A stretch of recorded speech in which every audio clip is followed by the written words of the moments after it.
almadılar. Tanıyanlar tanıyır, müəyyən ustalar, müştərilər və tanıyır. Bax sizə çok güzel ve çok güzel markaya malik olan armaturdur.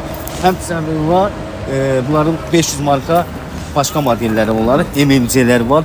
Bir de hal-hazırda gördüğümüz bu da Box stildir. Bu da hal-hazırda bak üstünde de Razmer'in yazı. Ad olarak da sadece olarak değil olarak da yazır. Razmer olarak 12 yazır üstündeki. Yani müşterilerimiz bilmir de çok bilmir.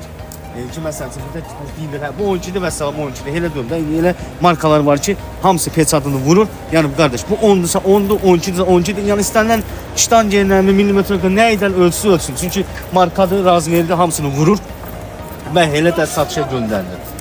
2 günə, həftənin axırında və ilk günümüzdə vagonlarımız gələcəkdir. Və çox şükür Allaha günlərin gəlin yaxınlaşan diplərimiz də gecə gəldi.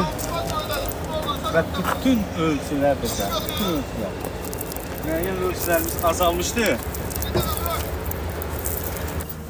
Xeyir olsun. Bir vagon. Sabahınız xeyir olsun. Hal-hazırda gördüğünüz üstlerine de yazılıb, vurulub 9'lu.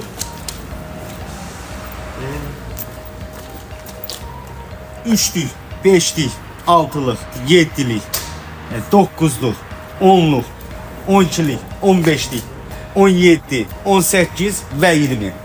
Aynen. Bütün diklerimiz geldi. Bütün müşteriler.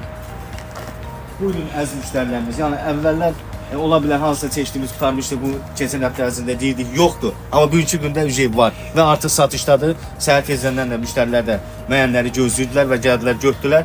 İnşallah buyurun yaxınlaşın, bu diklərdən yararlanın.